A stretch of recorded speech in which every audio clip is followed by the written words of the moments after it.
ደንቆሮ ናችሁ መሀይም ማለት ነው። አዋቸው ትላንትና ህዝብ ደንቆሮ መሀይም ጌም ላይ ማለት ነው 63700 ሰው ነበር ያለው።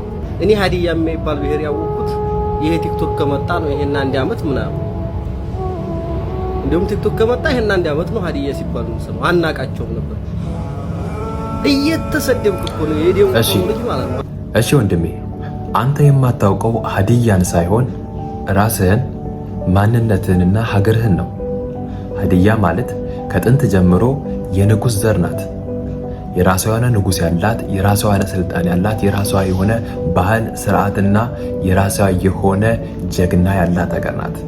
ሀዲያ ከጥንት ጀምሮ የንጉስ ዘር ናት።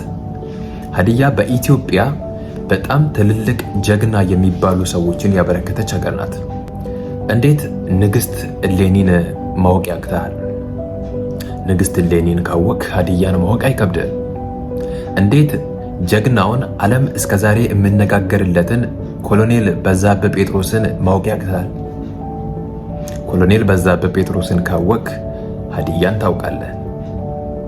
እንዴት ጀግናውን በፍቅርና በሰላም ብቻ የሚታወቀውን በእውቀት ልቅ የሆነውን ፕሮፌሰር በየነ ጴጥሮስን አታውቅም? እሱን የምታውቀው ከሆነ ደግሞ ሀዲያን በደንብ ጠንቅቀህ ታውቃለህ። እነዚህ ሰዎች ኢትዮጵያ ብቻ ሳይሆን ዓለም የሚነጋገርባቸው ጀግና ሰዎች ናቸው። ስለዚህ አንተ እነዚህን ሰዎች የማታውቃቸው ከሆነ ስለ ሀገር አሊያም ስለ ራስህ አታውቅም ማለት ነው። ዛሬ በዚህ ቪዲዮ ስለ ሀዲያ በደንብ አድርጌ ላሳያችሁ። ስለ ሀዲያ ጀግኖች አሊያም ስለ ሀዲያ